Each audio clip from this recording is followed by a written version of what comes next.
Bueno, les doy la bienvenida a todos y todas, como estábamos diciendo recién en la previa, toda gente muy querida, ¿no? Gente conocida y seguramente gente que se suma hoy acá a este FIP abierto, que es una iniciativa que tomamos este año aprovechando la virtualidad, ¿no? Y la posibilidad que nos da la pandemia. Dentro de las cosas positivas que nos trajo fue esta posibilidad de conectarnos con otros a la distancia, ¿no? Y volver a reencontrarnos con gente que se formó hace muchos años en CEFIP y FIP, y bueno, la verdad que un placer tenerlos a todos acá.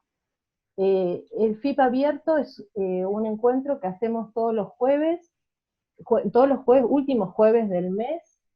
En el último encuentro estuvo Gabriela Herba, que está hoy acompañándonos también acá como en el público.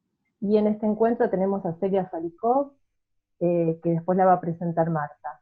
Pero quería contarles, para los que no conocen la institución, que FIP es una institución que ya tiene 40 años. El año pasado cumplimos 40 años, fue nuestro aniversario con una gran jornada, y que es la continuidad de CEFIP, que tenemos fundamentalmente actividades de formación de terapeutas sistémicos relacionales desde hace muchísimos años, con un posgrado, que es fundamentalmente el eje de nuestra institución, y que también contamos con asistencia psicológica, en este momento online, y también seminarios de pareja, de familias judicializadas y actividades que vamos organizando, que los invitamos a que vean por nuestras redes y nos sigan, tanto en Facebook como en Instagram.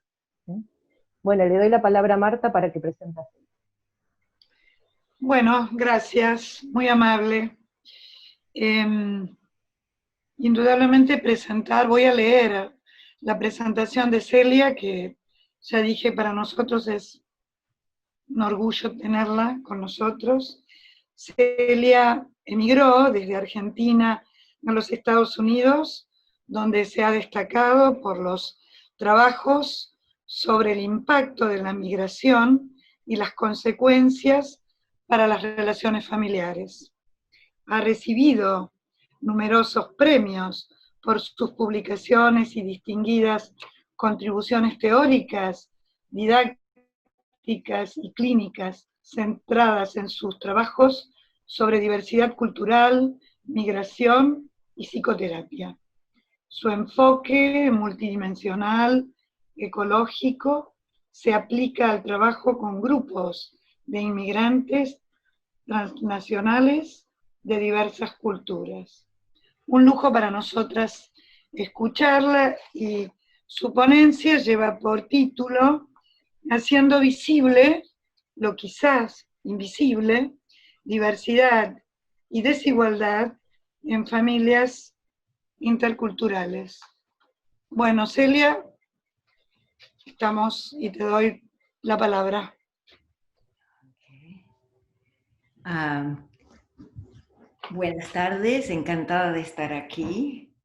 Como dijo Marta, yo me fui de Argentina hace muchos años, pero Argentina y mis amistades allí y los terapeutas de familia en Argentina, asimismo como mi propia familia, todavía tienen el lugar más importante de mi corazón realmente.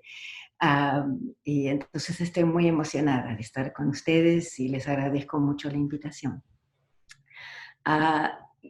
Como yo hace tantos años que no vivo en Argentina, no sé hasta qué punto lo que yo voy a hablar hoy va a ser relevante o aplicable a los trabajos de ustedes.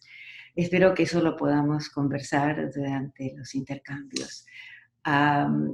El tema que decidí llamar Haciendo visible lo quizá invisible es porque, como verán, lo que voy a presentar son cosas difíciles de traer a la conversación terapéutica y se puede hacer buscando y viendo las aperturas posibles en el discurso, la conversación de la gente. El tema de la multiculturalidad es un tema de gran globalización en este momento, sobre todo en Norteamérica y en Estados Unidos, en Estados Unidos y en Europa. Me imagino que también es cierto en Latinoamérica, pero quizá no con la tremenda impacto diario que tiene aquí en este momento, como seguirán ustedes la política de las razas y de distintos tipos de opresiones.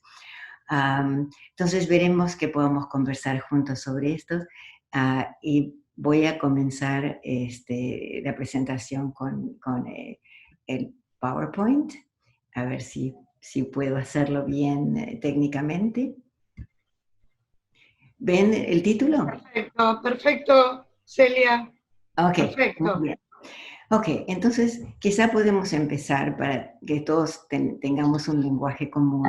Es a quién llamamos a parejas o familias multiculturales, interculturales o multiculturales. Son aquellas parejas que se quieren, se comprometen uno con el otro a través de fronteras socialmente construidas, que pueden ser fronteras de raza, de clase económica, socioeconómica, etnicidad, nacionalidad, lenguaje.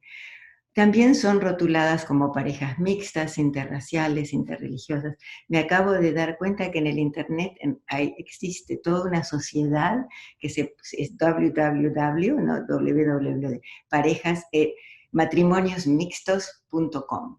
Es decir, que hay grupos de apoyo para parejas mixtas y para familias multiculturales.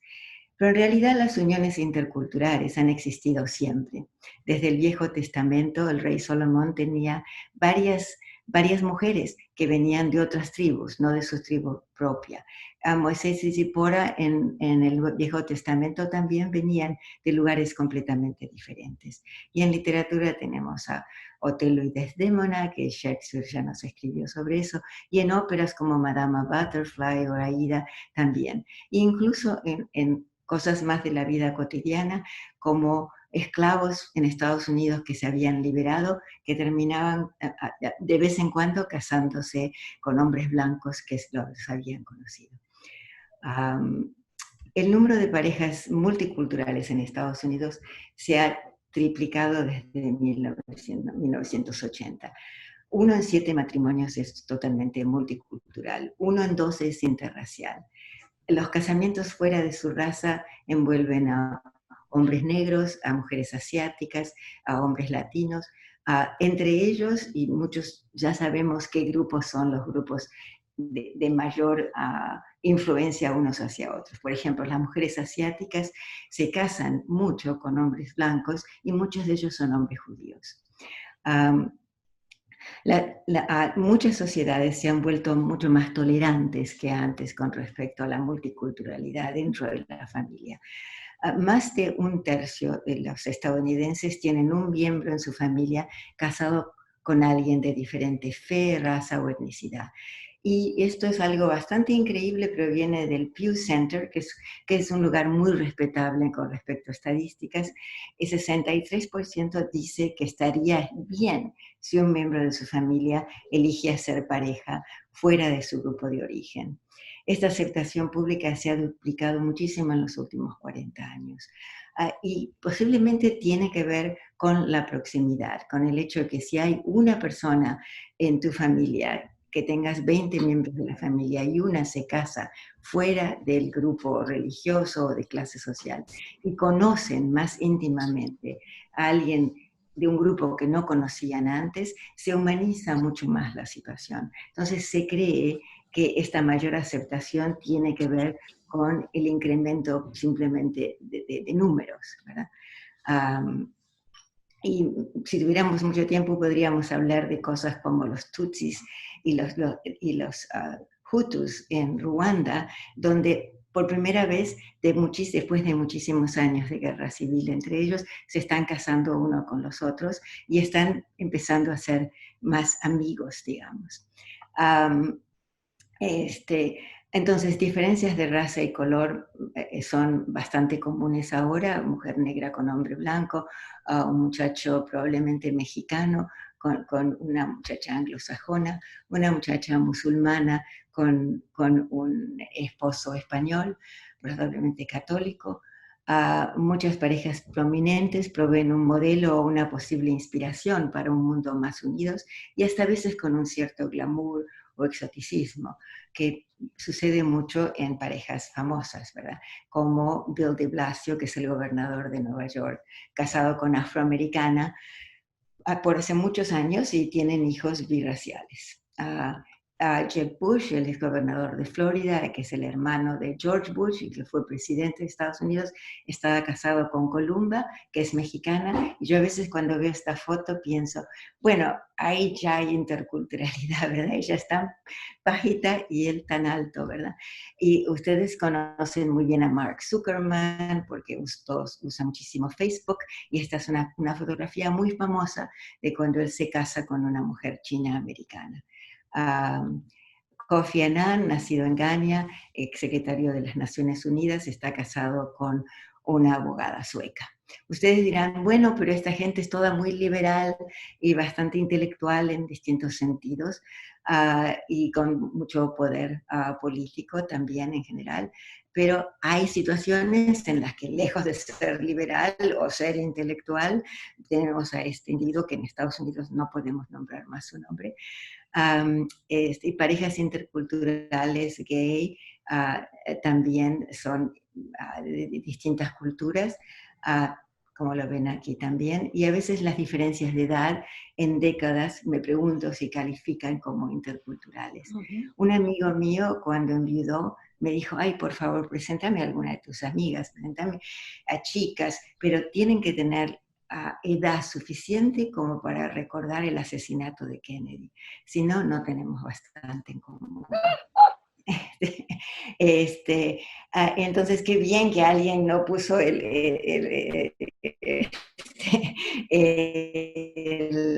mute, ¿verdad? Porque me resulta difícil hablar sin ver ninguna reacción. Pero bueno, esas son las dificultades tecnológicas que estamos viviendo. Y ustedes me preguntarán, ¿y todo esto qué tiene que ver con parejas en Argentina? Bueno, yo preparándome para esta presentación, busqué qué podía encontrar sobre parejas interculturales, qué fotos, y solo encontré esto. A Matt Damon, que es un famoso actor americano, con Luciana Barroso, que no es una famosa argentina, pero se conocieron en Miami, donde ella servía en un bar. Había ido a vivir a Miami con su primer esposo, argentino, y terminaron casándose en el año 2005 y tienen 4 hijos, están casados en un matrimonio exitoso. Y los comentarios dicen que Luciana Barroso ha sido criada por sus abuelos italianos en la Argentina. Así que ella tiene su multiculturalidad también, ¿verdad? Y después Gael García Bernal, que es mexicano, con Dolores Ponzi, argentina, ¿verdad? Entonces uno puede preguntar, si hay menos parejas interculturales en la Argentina, hay menos familias multiculturales, o se habla menos del tema, es más invisible, tiene otro significado, lo que cuenta más es la nacionalidad. Yo no podría responder a estas preguntas, pero ciertamente podemos hablar más de esto en el intercambio. Pero creo que aún dentro de la misma cultura o la nacionalidad, la diversidad y la desigualdad son partes de encuentros y diálogos de parejas y familias. Entonces me gustaría que definiéramos estas dos palabras. ¿A qué llamamos diversidad cultural? A diferencias culturales que tienen que ver con la religión, el idioma, valores de familia, género, cosmovisiones, entre diversos grupos humanos. Y la desigualdad social tiene que ver con desigualdad económica, de educación, de género, de raza, de color de piel, orientación sexual. Y la desigualdad social muchas veces viene acompañada por discriminación o prejuicio hacia personas que ocupan lugares sociales que se consideran inferiores. Entonces la desigualdad social va en beneficio de algunos, ¿no?, que tienen privilegio, y en desventajas de otros que tienen opresión. El tema de diferenciar estas dos cosas, la diversidad y la desigualdad, es muy importante, porque dentro de los cursos de competencia cultural se han se han superpuesto de tal manera que se cree que ser competente culturalmente, uno también es competente para entender las relaciones de desigualdad. Y no es necesariamente así.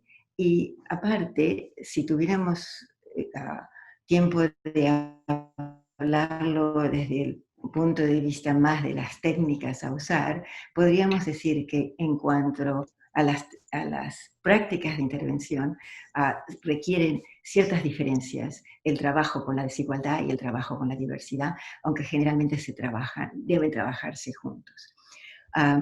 Pero sí es importante para nosotros recalcar que la diversidad o la diferencia es un término relacional, por eso debe interesarnos como terapeutas sistémicos, porque es algo que existe entre personas y no o entre grupos sociales y no intrínseco al individuo. Y desigualdad es un término relacional, algo que existe también entre personas o entre grupos y no intrínseco al individuo. Quizá este aspecto relacional es la primera cosa a hacer visible cuando hablamos de diversidad y desigualdad. ¿Qué quiero decir con esto? Que en realidad son términos comparativos. Una persona es diferente o desigual a otra, no es diferente o desigual a sí misma. Si uno toma una lente individual, dice, yo soy prolija y él es desprolijo. Eso es porque estoy viendo simplemente la individualidad de cada uno. Que esa individualidad siempre está comparada, lo queramos o no, con un estándar que está socialmente construido. No es una realidad dura.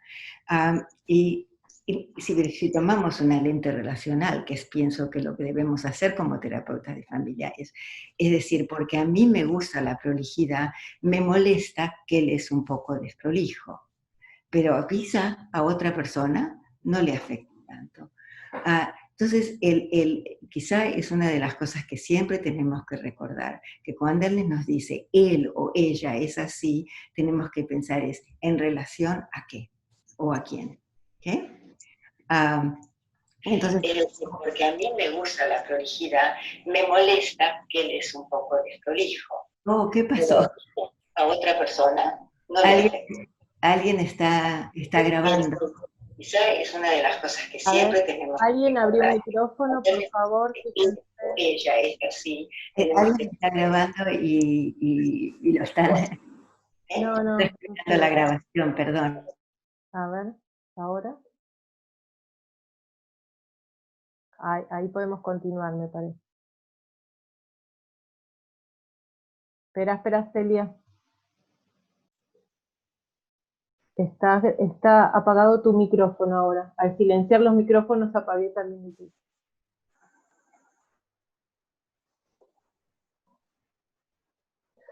Un momentito.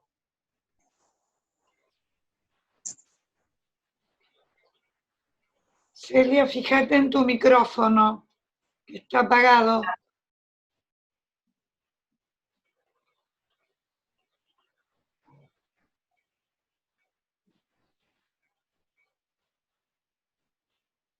Cecilia.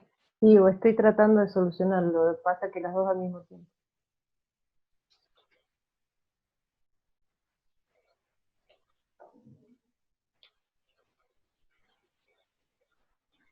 Ahora sí. Ahora está. Ok. Voy a ponerlas acá a ver si. Ok, muy bien. Entonces decía que voy a concentrarme en las diferencias de clase social. Algunas personas nacen con lo que probablemente en Argentina se llama una bandeja de plata, ¿verdad? En Estados Unidos es más como una cucharita de plata. Y hoy otras con un tenedor o una cuchara de plástico.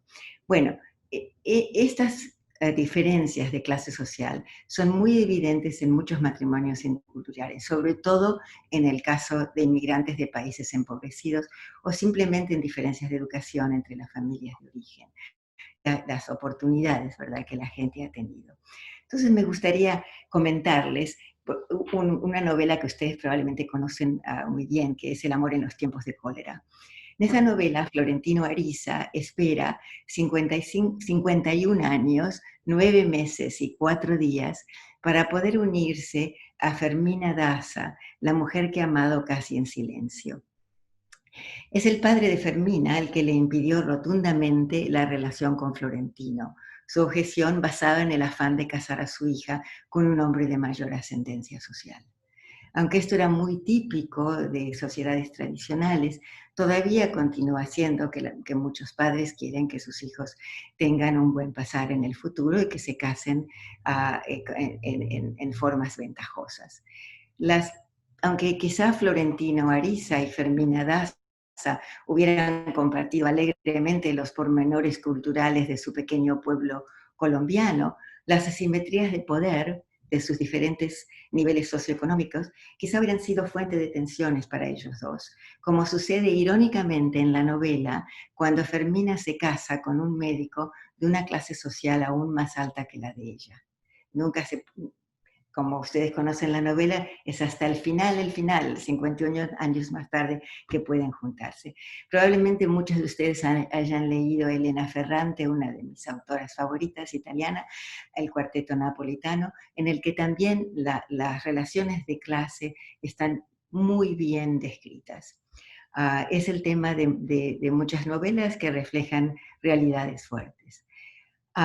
Y la desigualdad puede crear diversidad y la diversidad puede crear desigualdad. ¿Qué quiero decir con esto? Probablemente muchos de ustedes también conocen el trabajo de Pierre Bourdieu, el filósofo francés, donde él habla de las diferencias de capital cultural de las clases sociales y da dos nombres interesantes para nosotros como terapeutas de familia, de saber que es las sensibilidades y los gustos. Y hablan de que las sensibilidades son estilos o pautas de conducta diferentes. Entonces, él describe cómo las clases sociales, clase media alta, tienen un estilo administrativo, gerencial, ordenado con respecto a las finanzas, la educación, el orden, la ambición. Y las clases sociales más empobrecidas tienen un estilo más laissez-faire. Yo no conozco el trabajo de Pierre Bourdieu totalmente, él los mantiene más desde el punto de vista cultural. Yo pienso también que hay ciertamente cosas de recursos, ¿verdad? Cosas de oportunidades, de opresiones y de privilegios, que cuando la gente sabe que el trabajar muy fuerte resulta en resultados productivos, tiene un estilo mucho más ambicioso y ordenado. Y cuando la gente siente progresivamente más y más limitaciones, inevitablemente se desmoraliza más y tiene un estilo diferente. Una de las cosas divertidas de las que habla Bourdieu es que él hizo algunas investigaciones donde vio que los trabajadores les gustaba mucho la música de Strauss, como el Danubio Azul. Y en cambio, los académicos les gusta la música de Bach, por ejemplo, el clavicordio bien templado, las sonatas. Y entonces él habla de estas dos cosas, las sensibilidades y los gustos, como los hábitos, les habitudes, ¿no? En francés, difíciles de cambiar. Y estas cosas, este tipo de sutilezas, muchas veces, o de realidades bastante duras, se transforman en las relaciones humanas, sobre todo las relaciones de pareja, como malos entendidos o interpretaciones de carácter. Por ejemplo, en el caso de Fermina Daza, y si en la novela la complejidad aumenta, porque al mismo tiempo que ella parecía amarlo mucho y él a ella, en su juventud Fermina secretamente temía que Florentino no era el hombre que reunía todas las cualidades que la podían llenar de felicidad. ¿Y por qué? Ella misma no lo sabía, dice García Márquez. Era invisible para ella que sus sensibilidades y sus gustos pertenecían a una clase social ligeramente diferente, o las interpretaba como diferencias de carácter que a lo mejor no iban a resultar en ese matrimonio. Los terapeutas tenemos que tener en cuenta la superposición de múltiples contextos de reflexión. Nunca es simplemente un factor cultural o un factor social o sociopolítico el que causa duda o conflicto en las relaciones íntimas. Es la superposición de varios, ¿verdad? Y me imagino que muchos de ustedes estarán familiarizados con el concepto de interseccionalidad, ¿verdad? ¿Qué es la interseccionalidad? Es un concepto muy interesante, muy útil, que describe cómo los sistemas de opresión y privilegio, tales como raza, clase social, género, edad, se interseccionan unos con otros e influyen en la experiencia de individuos en la sociedad. Si les interesa esta idea, Beverly Crenshaw es una socióloga negra que se ha transformado en muy importante en los Estados Unidos. Hay TED Talks, hay ejercicios que ella ha creado. El origen de la idea de interseccionalidad es interesante porque las mujeres negras en Estados Unidos se rebelaron contra las mujeres blancas en cuanto al feminismo blanco. Porque el feminismo blanco asume que las relaciones de género son iguales entre parejas blancas y parejas negras. Y las mujeres negras empezaron a decir, ustedes ven a sus hombres con privilegio todo el tiempo. Cuando las mujeres negras veían a sus hombres de color oprimidos económicamente, explotados, humillados, encarcelados, ¿no? Entonces dijeron, no se puede hablar de diferencias universales si no se habla también de desigualdad. Entonces la interseccionalidad no es, la desigualdad no es lineal, tenemos que pensar ahí en el overlap, la superposición de los círculos. Nos muestra que todas estas cosas interactúan unas con las otras. Y entonces tenemos que decir, ¿qué tiene que ver esto con las parejas interculturales en terapia? Ustedes me dirán, bueno, Celia, en realidad toda terapia de pareja debe abordar el desafío de las diversidades y las desigualdades con teorías y prácticas clínicas útiles. Yo, como terapeuta de familia, sin meterme en la multiculturalidad, siempre estoy lidiando con las diferencias entre las personas, en las relaciones familiares, las desigualdades de unos hacia otros, los hombres, las mujeres, los chicos, los grandes. Mi respuesta es que todo lo que ustedes saben es válido y es útil, pero que no es suficiente, porque hay otros retos relacionales que vienen con la interculturalidad. Y yo los llamaría de esta manera. Las parejas interculturales confrontan desafíos relacionales específicos como la desigualdad del territorio cultural y lingüístico, sobre todo en parejas con inmigrantes y nacionales o parejas de distinta clase social, diferencias culturales de construcciones y significados que tienen que ver con definiciones de amor, de intimidad, qué es el matrimonio, qué son los papeles de género, la crianza de los hijos. Y la tercera es las bombas del tiempo en el ciclo, lo que se llama las bombas de tiempo en el ciclo vital, que tienen que ver con los momentos más importantes, el nacimiento, la boda, la enfermedad, la muerte, los rituales en esos momentos, las transiciones, las tradiciones. Entonces, este es el tema que vamos a tratar hoy. Y para el momento que la gente llega a la terapia con estas diferencias y con acomodaciones que ya he hecho, podríamos verlos con algo que no es mi trabajo, sino que es algo adaptado por mí de una persona que se llama Dugan Romano, que son las soluciones espontáneas a las diferencias y desigualdades culturales. ¿Y cuáles son las posibles 4 que ella da? La sumisión al otro, uno se somete a la cultura del otro, y ese es el primero. Lo más claro de eso es la conversión a la religión de otra persona. El segundo es la obliteración, parejas que cortan sus raíces formando una nueva unidad lejos de sus familias y comunidades. Se separan, básicamente, para poder casarse o poder estar juntos. El compromiso es la acomodación de cada uno abandonando partes de su cultura, diciendo, para poder estar con esta persona tenemos que tener un quid pro quo. Yo dejo esto, esta persona deja lo otro. Pueden surgir resentimientos si una persona deja demasiado, como a veces sucede con la sumisión y la conversión. Y la cuarta es consenso, cuando la gente hace acuerdos explícitos sobre lo que cada uno va a mantener o dejar, alternando alternando dependiendo del contexto. Entonces, les podría dar un ejemplo de una persona, una pareja puertorriqueña, ella es puertorriqueña y él africano, sudanés, que han conseguido que él se mueva de un modelo patriarcal a uno más igualitario. Ella trabajó muchísimo para eso, para que ponga a los chicos a dormir, para que le ayude a lavar los platos, para que la trate como una igual en distintos sentidos, que tengan tareas en común. Sin embargo, ella aceptó y se lo propuso que cuando sus amigos, los amigos de él, vinieran de visitas o la madre de él viniera de visita de África, que ella se quedaba en la cocina, que él se sentaba en su gran cojín y sillón en el suelo y podía entretener a los amigos y a su mamá y hacer parecer como que la mujer lo atendía.